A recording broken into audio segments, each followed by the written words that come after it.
I've had some questions recently about what's the best thing to do in the off season with the dogs that we work.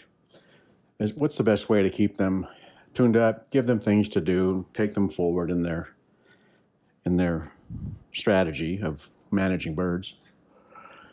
And I tell people the things that many of the trainers do with the other methods, obedience-based methods, is they continue with yard work, woe training, hand signals, obedience, things like that. And that really doesn't help. That's hard for a dog with his perspective, the way he thinks, to transition that to what we're really trying to get done, and that is to improve and help them manage their strategy with the prey.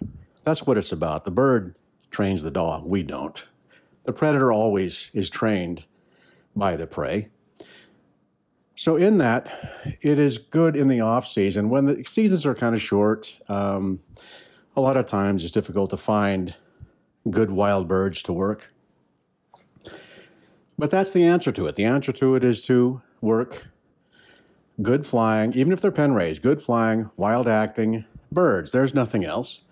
Every time you're out with your dog in that situation where you're trying to manipulate his hunting strategy, it's important to understand that the bird does the training, and every time the dog is out in that situation, he should not perceive it as training, which is different from hunting.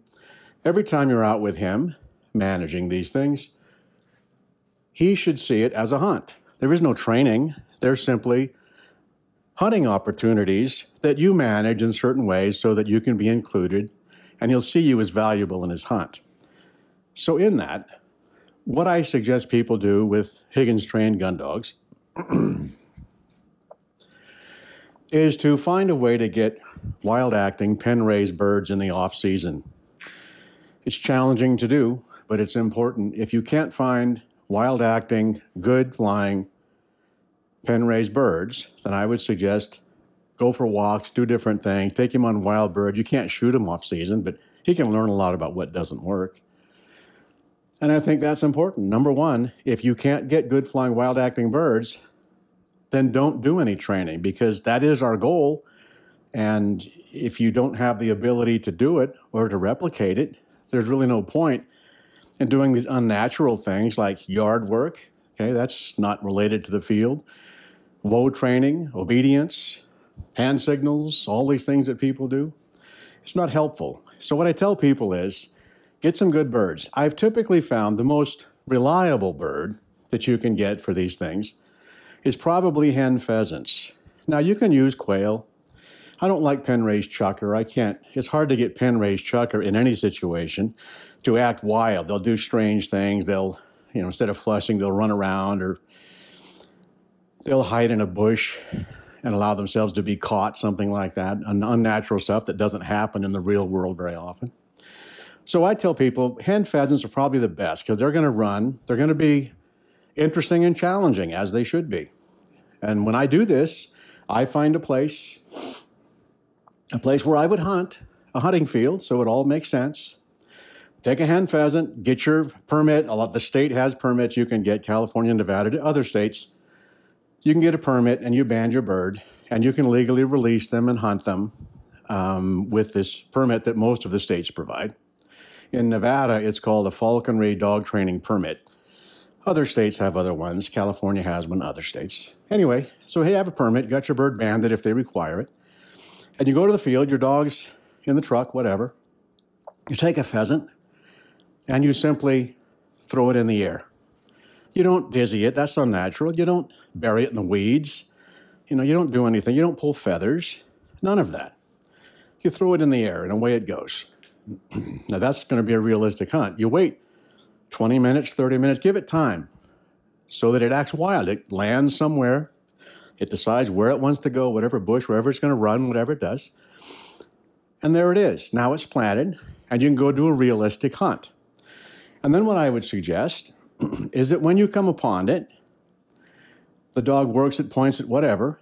The first one or two flushes, go bang, but purposely don't hit it. Either don't look at it so you're watching your dog for steadiness, and let it go. These dogs learn a lot more. Predators learn a lot more from the lack of success than they do from success. So I can take that hen pheasant and I can work her for the afternoon.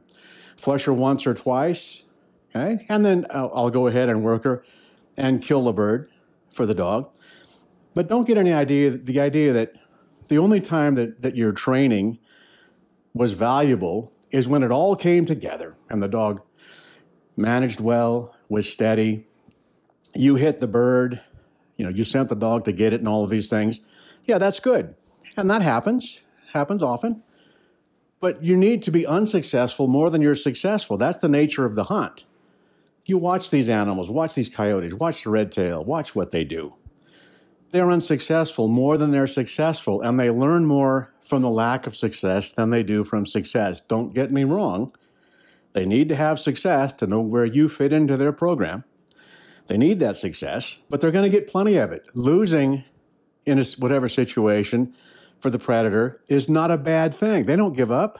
They're not like humans. They don't get an attitude or get depressed or stop trying. No. They try harder the next time. They look for a strategy that might be better, and that might be including you and not being unsteady and waiting for you.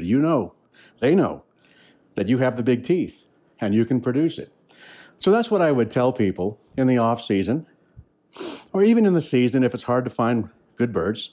Number one, get out there and find wild acting, good flying birds, number one. And then let that bird train your predator. That's the best way to do it. Keep it real. You're going to lose some birds. Pheasants are not cheap, and you're going to lose some. And that is the nature of it. For the predator and for us, if you are only considering yourself to be successful when you've killed the bird and it's in your pack, then that's unrealistic, because you're starting to make it too easy, or you're going to shoot a bird that your dog didn't manage well, or whatever. No, they're going to lose, and they need to lose. Losing tells them more, in many cases, than getting the bird in their mouth does, because they learn how their strategy can be improved and how we can help manipulate how it works to make the strategy work more with us, as far as being a team player with us, than it works without.